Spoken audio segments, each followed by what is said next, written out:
오늘 본문 어제부터 어제까지의 설교의 내용은 지혜를 얻기 위하여서는 재산을 다 팔아서 다 지불하여서 그 지혜를 사야만 한다라고 강조했던 것처럼 그 지혜를 마치 여인이라고 생각한다면, 아내라고 생각한다면 그 아내를 잘 품어야 한다, 끝까지 존귀하게 된다라고 함께 나누었습니다. 그 아내의 말, 지혜의 말을 잘 듣고 잘 받고 행해야만 건강한 가정이 될 수 있다, 건강한 교회가 될 수 있다라고 함께 나누는데요. 오늘 이 지혜의 말씀이 우리에게 구체적으로 어떻게 우리가 받아들이고 행해야 하는지 함께 나누어 보도록 하겠습니다. 우리 10절 말씀 다시 한번 읽겠습니다. 10절 시작. 내 아들아 들으라, 내 말을 받으라, 그리하면 내 생명의 해가 길리라. 자, 들으라 받으라라고 말씀하고 있습니다. 지혜의 말씀을 들으라고 쓸 때에는, 구약 때에는 말씀이 전승되어져서 오는 것이죠. 구전으로 전승되어져서 계속 아버지가 아들에게 들려주고, 또 그 아들이 그 다음 또 자손에게 또 들려주고, 계속해서 말씀이 전해지는 것, 구전되어지고 전승되어지는 것, 그 말씀을 계속 들어야 한다는 것입니다. 오늘날에도 저희들은 그 말씀을 듣습니다. 말씀을 또는 받는다라고도 하기도 합니다. 자, 그렇다면 말씀을 듣고 받았을 때 우리가 이 말씀을 듣는 귀가 열려지고 마음의 문을 열어서 듣지만, 이것을 객관적으로 말씀을 들어서 이해하는 것으로만 끝나는 것이 아니라 말씀을 듣고 받았을 때에는 어떻게 우리가 행해야 하는가, 이 부분이 더 중요한 것이겠죠. 말씀을 듣고 받는다는 것은 말씀을 잘 간직한다, 간직하여서 내가 받은 이 말씀을 그대로 행하는 것까지가 듣는다라고 보아야 하는 것입니다. 나는 길이요 진리요 생명이니, 예수님께서 우리의 길이 되십니다. 믿으십니까? 이 말씀을 들었다라고 한다면, 예수님이 길이구나, 진리구나, 이렇게 들어서 아는 것으로만 끝나는 것이 아니라, 예수님이 길이다라고 한다면 그 길을 걸어가셨던 그 좁은 길을 저희들도 걸어가야 한다는 것입니다. 이것이 듣는다라는 표현이에요.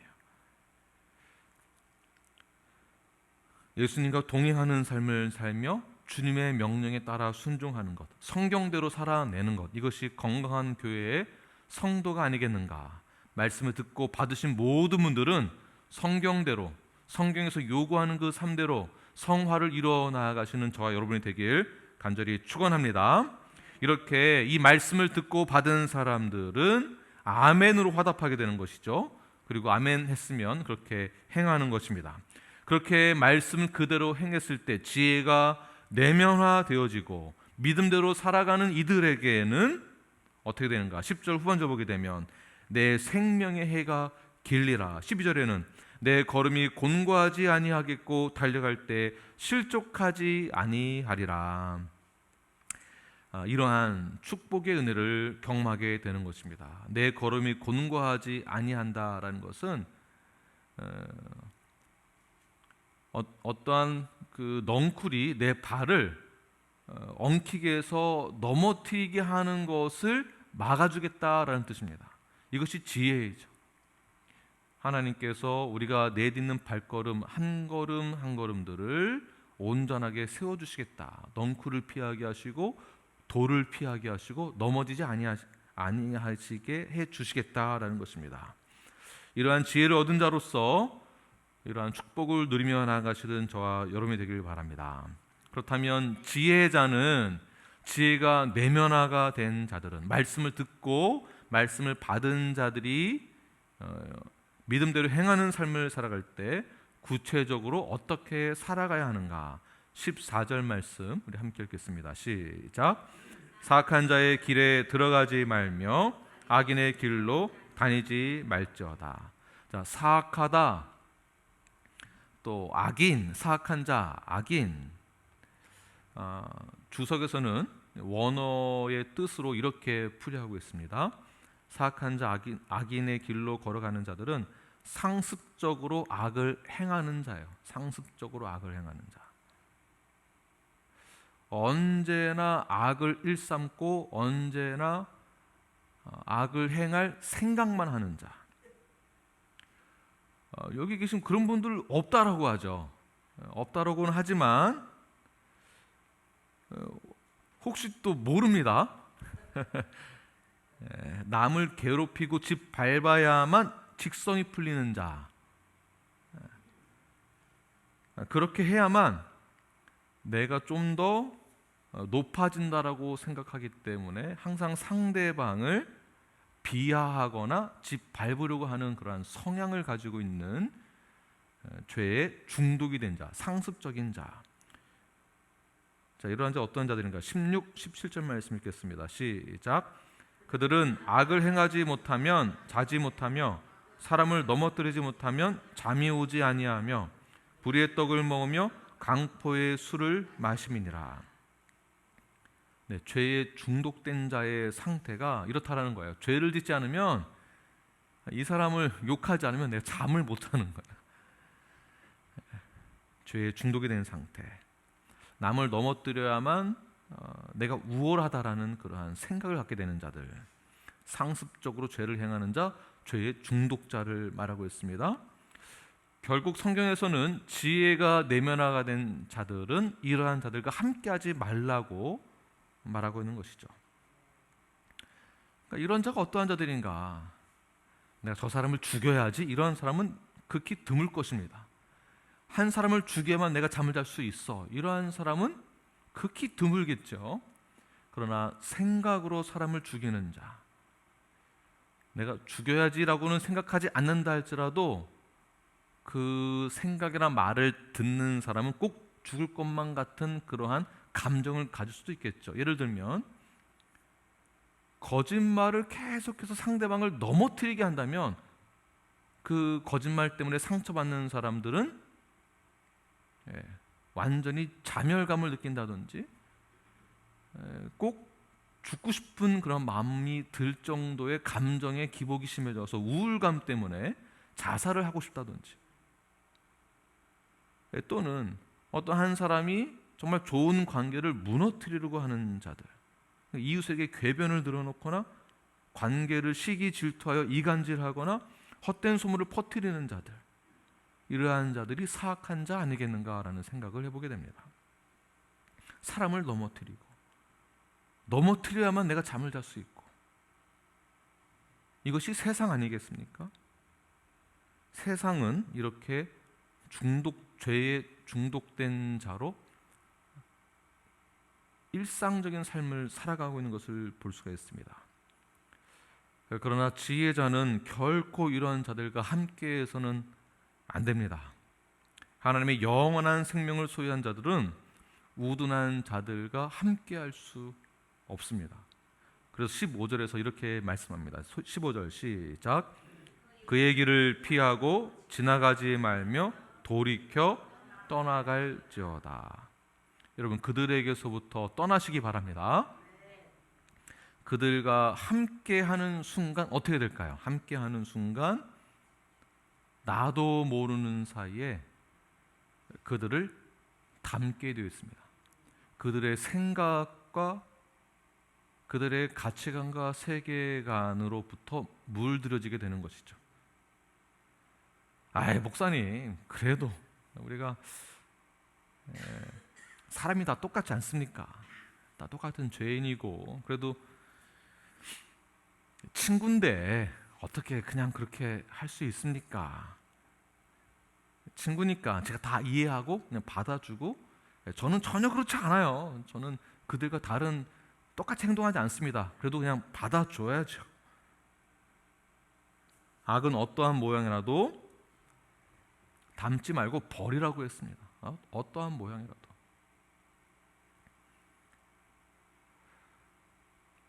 미국에서는 담배 피는 사람을 제가 잘 보지 못하는 것 같아요. 집에서도 피는 사람들이 다른 가정에도 없고 식당에서도 피지 않죠. 옛날에 한국에서는 제 기억에 식당에서도 담배를 많이 폈던 걸로 기억이 나고요. 기차 안에서도 담배를 폈던 기억이 납니다. 그러니까 주변에 항상 한국에서는 지금은 안 그러는 것 같은데 담배를 많이 폈던 것 같아요. 어릴 때 그 모습을 보고 자라나는 아이들 장난 삼아서더라도 이렇게 하지 않겠습니까? 네, 이러겠죠. 만약에 저희 아들이 아빠 뭐 흉내 낸다고, 또 저희 아들이 우리 한국말을 더 이렇게 좀 잘 하는 방법은 드라마를 보면 된다. 그래서 좋은 드라마를 이렇게 추천을 받아서 이렇게 아이들에게 제가 몇 개를 좀 보여줬어요. 건전하다라고 생각되는 것을 이렇게 보여줬는데 그 내용을 저도 사실 잘 몰랐기 때문에 한국 드라마에서 빠지지 않는 것이 있는데요. 술 먹는 거예요. 짠. 네. 그러더니 우리 아이가 물을 마시는데 아니, 짠은 안 하는데 어떻게 하냐면 이렇게 하더라고요. 제가 뭐라고 말할까요? 아니야, 그게 아니야. 그러니까 그런 거 흉내 안 내면 좋겠어. 굉장히 조심스럽더라고요. 드라마 보여주는 것도. 어떻습니까? 여러분 같으면은 친구니까 괜찮아요. 아이, 저는 닮지 않아요. 그렇지 않습니다. 악은 어떠한 힘이 있습니다. 이 땅에 공중권세 잡은 자 있다라는 거예요. 그 권세, 힘이 있는 것에는 우리가 어떠한 그 권력의 권세에 담고자 하는 그 유혹에 넘어가기 쉽다라는 것입니다. 나도 모르는 사이에 그들의 가치관과 그들의 삶의 패턴에 익숙하게 되는 것이죠. 아주 익숙하게. 거짓말 하지 마, 거짓말 하지 마라고 말하는데 거짓말하는 무리들 가운데 계속 지내다 보면 그 거짓말이 거짓말인지 모른 채 나도 똑같은 삶을 살게 된다는 것입니다. 군대 가면 똑같아요. 군대 가도 똑같습니다. 거기서 신앙을 지키기 너무 힘들어요. 이게 왜 코가 왜 이렇게 됐냐면 하도 맞아서 그래요. 군대에서요. 지키기가 너무 어렵습니다. 왜 그럴까요? 왜 떠나라고 할까요? 왜 그들과 함께하지 말라고 하는 것일까요? 왜 그들에게서부터 우리는 그들을 닮아갈 수밖에 없다라는 그런 결론을 맺게 될까요? 19절 말씀을 함께 읽겠습니다. 시작. 악인의 길은 어둠 같아서 그가 걸려 넘어져도 그것이 무엇인지 깨닫지 못하느니라. 악인의 삶, 그들의 마음, 생각 모든 것은요 습관적으로 죄를 짓는 것이기 때문에 그들의 삶은 언제나 악행이 있습니다. 악행. 이미 삶에 배어 있습니다. 그들의 삶을 우리 영적으로는 성경적으로는 어둠 가운데 존재하는 자, 어둠 가운데 있는 자. 요한복음 말씀이 한다면 빛이 임하였어도 그 빛을 피하는 자들, 빛을 받아들이지 않는 자들이에요. 빛이 이미 임했는데도 거부하는 자들이죠. 빛을 거부하는 자. 이렇게 19절에서 말씀하고 있는 이 악행을 저지르는 자들의 상태가 어떠한 자들인가? 이미 죄에 사로잡혀 있기 때문에 어떠한 지혜의 말을 해도 듣지 않는 자예요. 그래서 내 아들아, 그러니까 의인은 들을지어다. 그 의인이 지혜를 가진 자들이거든요. 지혜로운 자들은 들을지어다. 그 말씀을 받아라 라는 것이고요. 악행을 저지르는 자들, 이미 죄가 습관화되어 있는 자들, 우둔한 자들, 패망한 길로 걷는 자들은 빛이 임했어도 빛을 일부러 피하는 자들이에요. 어떠한 지혜의 말도 듣지 않는 자들, 빛을 피하는 자들, 빛이 임했어도 그 빛을 받아들이지 않는 자들, 지혜의 말을 듣지 않는 자들, 악한 자들입니다. 이러한 자들 이미 선과 악을 분별할 수 없는 상태에 이른 자들이에요. 구분을 지을 수 없습니다.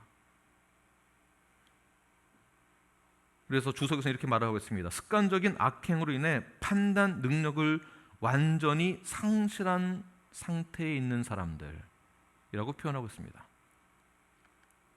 판단 능력을 완전히 상실한 상태. 이러한 사람들은 어떤 말을 해도 그 말이 좋은지 나쁜지 듣지도 못하며 판단할 수 없습니다. 좋은 것을 보아도 좋은 것이라고 인식하지 못합니다. 죄에 중독이 되어져 있는 악한 자들. 그러나 지혜를 가진 자들은 어떠한가? 말씀을 듣는 자들, 지혜를 받은 자들, 빛이 임한 자들, 빛을 받아들인 자는 어떠한가? 18절 말씀 함께 읽겠습니다. 시작. 의인의 길은 돋는 햇살 같아서 크게 빛나 한낮의 광명에 이르거니와. 아멘이시죠? 네, 지혜자를 의인이라고 말하고 있습니다. 이 의인이 걷는 그 길은 돋는 햇살, 어둠을 깨고 해가 돋을 때 어두움은 떠나가게 되는 것이겠죠. 돋는 햇살 같다. 해가 돋기 전에는 무엇이 존재합니까? 어둠이 존재합니다.